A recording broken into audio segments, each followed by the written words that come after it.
அஸ்ஸலாமு அலைக்கும் வரஹ்மத்துல்லாஹி வபரகாத்துஹு. கண்ணியத்துக்குரிய சகோதரர்களே, கோவையிலிருந்து நான் ஷெரீஃப். மரணித்த சகோதரர் ஐயூபாய் அவர்களை குறித்த ஒரு சில விஷயத்தை உங்கள் மத்தியில் சொல்வதற்கு ஆசைப்படுகிறேன். ஐயூபாய் அவர்களை பொறுத்தளவு என்னுடைய நீண்டகால நண்பர். நான் செய்யக்கூடிய பல நன்மையான விஷயங்களுக்கு முன்னோடியாக இருந்தவர். அவரோடு 2 ஆண்டு காலம் நான் வியாபாரமும் செய்துள்ளேன். இதையெல்லாம் கருத்தில் கொண்டு ஒரு சில விஷயத்தை உங்கள் மத்தியிலே சொல்லுகிறேன். சகோதரர் ஐயூபாய் அவர்கள் அல்-ஹுதா சர்வீஸ் என்கின்ற அரசாங்க பதிவோடு உள்ள ஒரு நிறுவனத்தை நடத்தி வந்தார். அந்த நிறுவனத்தின் மூலமாக குறைந்த லாப நோக்கோடு நம்முடைய சகோதரர்கள் அனைவரும் அந்த காபத்துல்லாவை காண வேண்டும், அந்த மண்ணை மிதிக்க வேண்டும் என்கின்ற நல்ல ஒரு சிந்தனையிலே குறைந்த தொகையிலே நிறைய சகோதரர்களை கூட்டிக் கொண்டு சென்று வந்துள்ளார்கள். அதில் குறிப்பாக ஒரு சில மௌலவிகள், ஒரு சில தாய்கள் பொருளாதாரம் இல்லை அல்லது பாதி தான் இருக்குதுன்னு சொன்னாலும் அவங்களை கூட்டிட்டு போயிட்டு வந்திருக்கிறாரு. இதெல்லாம் என்னுடைய கண்ணுக்கு முன்னாடி நடந்த விஷயங்கள்.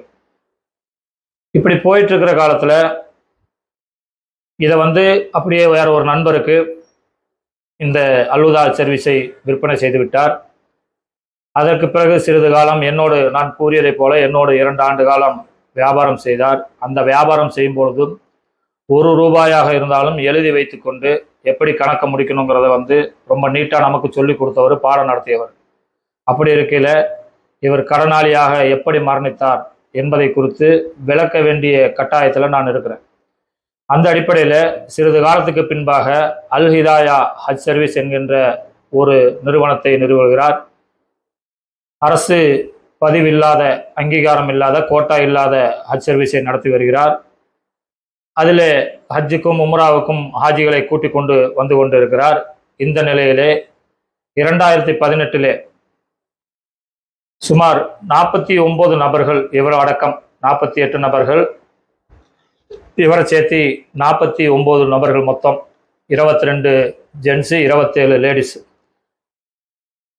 ஹஜ்ஜுக்கு செல்வதற்காக இவரிடத்துல பாஸ்போர்ட்டு சுமார் 3,30,000 வீதத்தில் பேசி வாங்குறாரு. அந்த வருஷம் பார்த்தீங்கன்னா எல்லா ஹஜ் பிரைவேட்டு நிறுவனங்களும் சுமார் 4 லட்சம் ரூபாய்க்கு கீழே யாரும் மேக்சிமம் போடலை. இவர் அந்த வருஷமும் வெறும் 3,30,000 மேலே தான் வாங்குறாரு. வாங்கி மக்களை ஹஜ்ஜு கூட்டிகிட்டு போகணுங்கிறதுக்காக ரெகுலராக போயிட்டுருக்கிற இவருக்கு கோட்டை இல்லைங்கிறனால ஏற்கனவே ரெகுலராக கூட்டிக் கொண்டு போயிட்டு இருக்கக்கூடிய அந்த நிறுவனத்தோட பேசுகிறாரு. அவர் இந்த வருஷம் தருவதாக வாக்கு கொடுத்து கடைசி நேரத்தில் இவரை விட அதிகம் காசு தரக்கூடிய வேற நிறுவனத்துக்கு அவருடைய விசா ஸ்டாம்பிங் டிக்கெட்டுகளை வித்துறாரு. இப்போ பணமும் வாங்கியாச்சு, பாஸ்போர்ட்டும் வாங்கியாச்சு, இந்த ஹாஜிகளை எப்படியாவது ஹஜ்ஜுக்கு கூட்டிகிட்டு போயிடணுமே அப்படிங்கிற ஒரு நல்ல நோக்கத்தில் வேற யாராவது கோட்டா வச்சிருக்கிறவங்க இருக்கிறாங்களாங்கிறதுக்காக கடுமையாக அந்த பக்கம் இந்த பக்கம் விசாரிக்கிறாரு. விசாரித்ததன் அடிப்படையில் அல் ஈமான் டிராவல்ஸ் என்கின்ற ஒரு மும்பையில் இருக்கக்கூடிய ஒரு டிராவல்ஸ் இருக்குது. அப்படிங்கிறது யார் மூலியமா இவருக்கு தகவல் கிடைக்குதுன்னு சொன்னீங்கன்னா, கன்னியாகுமரியை சார்ந்த நம்முடைய சகோதரர் ஒருவர் பாபுல் ஹசன் என்கின்றவர் மூலியமா தகவல் கிடைக்குது. அவர் மக்கால பணியாற்றிட்டு இருக்கிறாரு. அவர் மூலியமா இந்த தகவல் கிடைக்குது. தகவல் கிடைச்சோடனே அங்கே போறாரு. அங்கே போய் பேசி இந்த மாதிரி 48 நபர் என்ன சேர்த்து 49 நபருக்கு உண்டான கோட்டா கொடுங்கன்னு பேசுகிறாரு. வியாபாரம் பேசி அல் ஈமான் ஹஜ் அண்ட் டிராவல்ஸ் மூலிமா 3,15,000 மேலே ஒரு ஹாஜிகளுக்கு போடுறாரு. இவர் வாங்கினது 3,30,000. இப்படி வாங்கின இந்த தொகை கிட்டத்தட்ட 90 லட்சம் ரூபா இவர் கையில் அந்த டைமில் இருக்குது. இந்த எக்ரிமெண்ட் போடுற டைமில் அதை என்ன பண்ணுறாருன்னா, ஒரு 55 லட்சம் ரூபா ஆர்டிஜிஎஸ்ஸாக பேங்க் த்ரோவில் போடுறாரு. அதுக்கு உண்டான ஆதாரமும் இருக்குது. ஒரு 35 லட்சம் ரூபாய் என்ன பண்ணுறாருன்னு சொன்னால் பாம்பேக்கு நேரடியாக கொண்டு போய் கொடுக்குறாரு, ஒரு சில சகோதரர்களை சாட்சியாக வச்சு. அந்த 35 லட்சம் ரூபா கொடுத்ததுக்கும் ரெக்கார்டை வாங்கிடுறாரு. மொத்தம் 90 லட்சம் ரூபா அங்கே கொடுத்ததுக்கு உண்டான ரெக்கார்டு எல்லாமே வாங்கி வச்சிடுறாரு. வாங்கி வச்சதுக்கப்புறம் அடுத்தது இந்த 90 லட்சம் ரூபாய் கொடுத்தவங்க எல்லாம் முழு பணத்தையும் கொடுக்கல, கொஞ்சம் பாதி கொடுத்தவங்க, முக்கால்வாசி கொடுத்தவங்க இருக்கிறாங்க. ஒரு சில பேர் பாஸ்போர்ட்டை மட்டும் கொடுத்துட்டு பணத்தை கொடுக்காதவங்களும் இருக்கிறாங்க. அந்த அடிப்படையில் நெக்ஸ்ட் அடுத்தது நம்ம கோவையை சார்ந்த ஹாஃபில் நௌஃபல் அவர்களும் கிப்லா ஹஜ் சர்வீஸுடைய சகோதரர் பஷீர் அவர்களும் தொகையை கொடுக்குறாங்க. ஒரு 10-12 ஹாஜிகளுக்கு உண்டான தொகை 2 பேரும் கொடுக்குறாங்க. அந்த தொகை கேஷா வந்து கையில கொடுக்குறாங்க ஐயூபாய் கையில.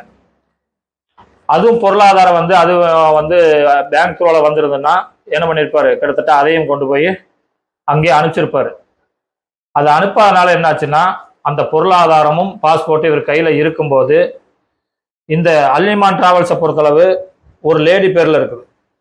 மும்பையில் ஆஃபீஸு சல்மா ஹுமாயூ கான்ங்கிற ஒரு லேடி பேர்ல தான் இருக்குது. இந்த 90 லட்சம் கொடுத்து அடுத்த மூவிங் பண்ணும்போது இந்த பெண்மணி ஏமாத்துற மாதிரி ஒரு சூழல், வேற யார்ட்டையும் நிறைய பேர்ட்ட கோட்டாக்கு காசை வாங்கிட்டு ஏமாத்துற மாதிரி ஒரு சூழல் வரும்போது என்ன பண்றாருன்னா கொஞ்சம் சுதாரிச்சுட்டு இந்த லாஸ்ட் டைம்ல வந்த நௌஃபல் இமாமு, திருச்சியை சார்ந்த ஒரு சகோதரர் பிளஸ் இப்லா பஷீர், இவங்க 3 பேர்த்தோட பாஸ்போர்ட்டையும் தொகையும் திருப்பி கொடுத்துட்றாரு. திருப்பி கொடுத்துட்டு உடனடியாக மும்பைக்கு போறாரு. போய் பேசுறாரு. பேசும்போது தந்துடுறேன்னு கடைசி மூமெண்ட்ல அதுக்கப்புறம் ஃபோன் இல்லை, ஆஃபீஸில் ஆள் இல்லைங்கிற ஒரு சூழல் ஆகுது. தொலாவறாங்க, பிடிக்கிறாங்க. இந்த 90 லட்சம் அப்படி லாக் ஆயிடுச்சு. இது ஹாஜிகளுக்கும் எல்லாத்துக்குமே தெரிய ஆரம்பிச்சிருச்சு. தெரிய ஆரம்பிச்சோடனே இவர் நிலவரத்தை சொல்றாரு. அப்போ இவங்க அந்த மும்பையில் ஆஃபீஸில் இல்லைன்னு தெரிஞ்ச உடனே உடனடியாக அங்கே எஸ்பி ஆஃபீஸில் மும்பையில் போய் ஒரு கம்ப்ளைண்ட் பதிவு பண்ணுறாரு. இந்த மாதிரி ஹாஜிக்காக நான் இத்தனை தொகையை கொடுத்துருக்கிறேன்னு எல்லா ரெக்கார்டுகளோட பதிவு பண்ணுறாரு. அந்த தகவலோட கோயம்புத்தூருக்கும் தகவல் வருது. இங்கே உள்ள ஹாஜிகள் எல்லாமே வந்து கோயம்புத்தூர் எஸ்பி ஆஃபீஸ்லையும் வச்சு பேசும்போது இந்த தகவலை பூரா ஆதாரத்தை எல்லாம் ஒப்படைக்கிறார் ஐயூபாய். அப்போ எல்லாத்துக்கும் தெரிஞ்சு போச்சு. இங்கே உள்ள எஸ்பி ஆஃபீஸ்ல இருந்தும் என்ன சொல்லிட்டாருன்னா இவருக்கு உங்க காசை வாங்கி இவர் எதுவும் பண்ணல, இவர் ஏமாந்துட்டாருங்கிற தகவலை பதிவு பண்ண காட்டி நிறைய ஹாஜிகள் வந்து இவரை நெருக்கடி பண்ணலை. இந்த தகவல் எங்களை போன்ற நெருங்கிய தொடர்புள்ள எல்லாத்துக்குமே தெரியும். சரி, இப்போ அடுத்த கட்டம் அந்த பெண்மணிட்டு இருந்து எப்படியாவது பொருளாதாரத்தை வாங்கணுங்கிறதுக்காக மறுபடியும் என்ன பண்றாரு, மும்பை போறாரு. மும்பையில் இல்லை, டெல்லியில் அந்த பெண்மணிக்கு ஒரு ஆஃபீஸ் இருக்குதுங்கிற ஸ்டைலில் அங்கே தொலாவிட்டு போறாங்க. அங்கேயும் இல்லை. அவருடைய உறவினர் வீட்டில் எங்கேயோ ஹைதராபாத்தில் எஸ்கேப்பாக இருக்கிறாங்கன்னு சொல்லி அங்கேயும் தொலாவிட்டு போறாங்க. இந்த மாதிரி தொலாவிக்கிட்டு எல்லா பக்கமும் போனதுல கிட்டத்தட்ட கோர்ட்டு இந்த பெண்மணியை தொலாவிட்டு போறது இவருக்கு உருது தெரியாது, பாஷை தெரியாததுனால கோயம்புத்தூரை சார்ந்த ஒரு சகோதரர் காதர்பாய்ங்கிற ஒரு சகோதரர், மும்பையை சார்ந்த சகோதரர் சாதிக் என்கிறவர், மற்ற 2 பேரும், அதுல சாதிக்கு தற்சமயம் மரணிச்சிட்டாரு. மீதி 1-2 சகோதரர்கள் எல்லாமே இன்னைக்கு உயிரோட சாட்சிகளா இருக்கிறாங்க. இப்போ இப்படி எல்லாமே போய் அடுத்தடுத்து பார்த்து எதுவுமே நடக்காதனால என்ன பண்றாங்கன்னா அடுத்தது டெல்லியில வந்து இந்த பிரைவேட் ஹஜ் கமிட்டிக்கு உண்டான ஹெட் ஆஃபீஸ் கவர்மெண்ட்டுடைய ஆத்தரேஜ் உள்ள அந்த செக்ரட்டரிட்ட போய் ஒரு கம்ப்ளைண்ட் கொடுக்குறாரு. கம்ப்ளைண்ட் கொடுத்து பதிவு பண்றாரு. அதுவும் நம்ம கையில இருக்கு. அடுத்தது என்ன பண்றாரு, சவுதி கவர்மெண்ட்டுக்கும் ஒரு பதிவு பண்றாரு. இந்த மாதிரி நான் இந்த பொருளாதாரத்தை இந்த அல்-ஈமான்ங்கிற இந்த ஹஜ் அண்ட் டிராவல்ஸ்ல கொடுத்து ஏமாந்துருக்கிறேங்கிற இந்த ரெக்கார்டுகள் எல்லாம் வச்சு அனுப்பிச்சு அங்கேயும் ஒரு பதிவு பண்ணி வைக்கிறார். இப்போ இப்படியெல்லாம் தொலாவிட்டு எந்த பக்கமும் ஆளை கிடைக்கல பிடிக்கலங்கிற பட்சத்துல எப்படியோ ஒரு நெருங்கி எப்படியாவது இந்த பொருளாதாரத்தை வாங்கணுங்கிற அடிப்படையில ஐயூபாய்ட்ட ஹஜ்ஜுக்காக சென்னை சார்ந்த ஒரு சகோதரர் ஒரு தொகையை கொடுத்து அவருடைய குடும்பத்துல கொடுத்துருந்தாரு. அவருக்கு அரசியல் பலம் கொஞ்சம் பின்னாடி தெரியுங்கிறத வச்சு அவர் மூலயமா அரசியல் பலத்தோட டெல்லியில தொடர்பு கொண்டு எப்படியாவது வாங்கி கொடுங்கன்னு சொல்லி எப்படியாவது தொலாவி கொடுக்கிறதுக்கு பேசி முழு பணத்தையும் வாங்குறதுக்கு அவர் மூலியமா ட்ரை பண்றோம்.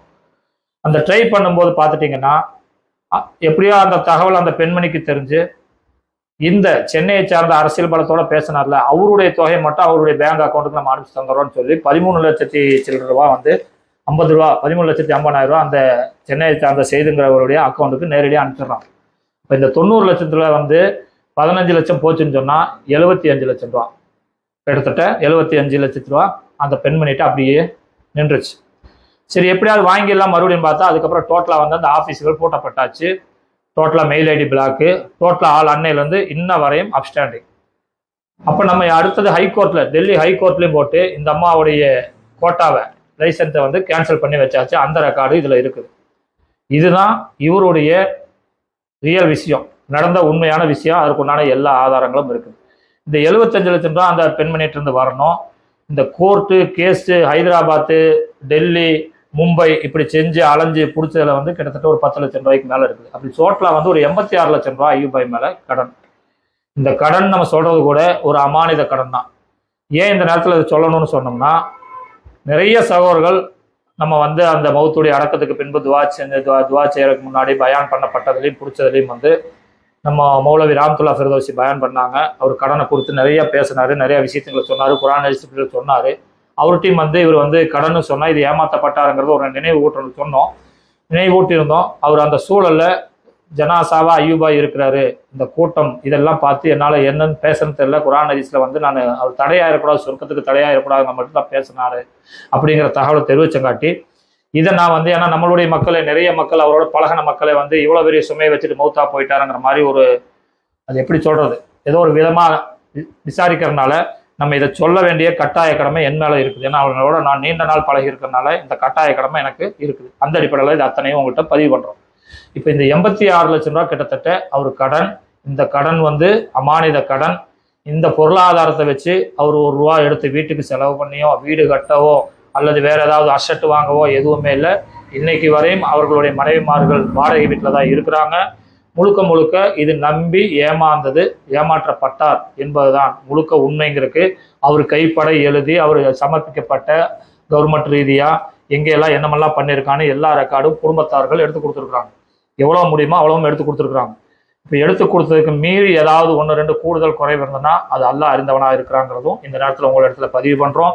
இந்த 86 லட்சம் ரூபா கடனை வந்து எப்படியாவது அவருக்கு நிவர்த்தி பண்ணணும். ஏன்னா இது வந்து நிறைய நபர்களுக்கு தமிழகம் தழுவிய தமிழ் பேசக்கூடிய நிறைய சகோதரர்களை தௌஹீதின் பக்கம் இழுத்தது மட்டுமில்லை, சொர்க்கத்துக்கு அழைத்த ஒரு சகோதரர் இந்த ஒரு விஷயத்தினால சொர்க்கம் போறவருக்கு தடையாயிடக்கூடாதுன்றதுக்காக குடும்பத்தை சார்ந்த 3 நபர்களும் கோவை ஜேகு ஜமாத்தை சார்ந்த 5 நபர்களும் சேர்ந்து ஒரு 8 பேர் கொண்ட குழுவை நம்ம வந்து இதற்காக நியமிச்சிருக்கிறோம். இந்த பொருளாதாரம் எப்படியாவது திரட்டி அது கொடுக்க வேண்டியவங்களுக்கெல்லாம் நம்ம கொடுத்து அவர் சொர்க்கத்துக்கு எந்த தடையும் இல்லாமல் செல்லணுங்கிறதுக்காக இந்த முயற்சி எடுத்துட்டு இருக்கோம். அதைத்தான் இந்த நேரத்தில் உங்களிடத்துல நான் பகிர்ந்துக்கிறேன். இன்ஷா அல்லாஹ் இதற்குண்டான உதவிகள் யாராவது சகோதரர்கள் செய்கிறதாக இருந்துன்னு சொன்னால் உங்களுக்கு இதை ஒட்டி பேங்குடைய அக்கௌண்ட் நம்பரும் ஜிபே நம்பர்களும் அனுப்பப்படும். இன்ஷா அல்லாஹ் முடிஞ்ச உதவியை செய்யுங்க. அல்லாஹு தாலா நம் அனைவரையும் சொர்க்கத்துக்கு செல்வதற்கு எந்த தடையும் இல்லாமல் நம்மை கொண்டு போய் சேர்த்துவதற்கு உதவி செய்வான் என்பதாக இந்த நேரத்திலே கூறிக்கொள்கிறேன். அஸ்ஸலாமு அலைக்கும் வரஹ்மத்துல்லாஹி வபரகாத்துஹு.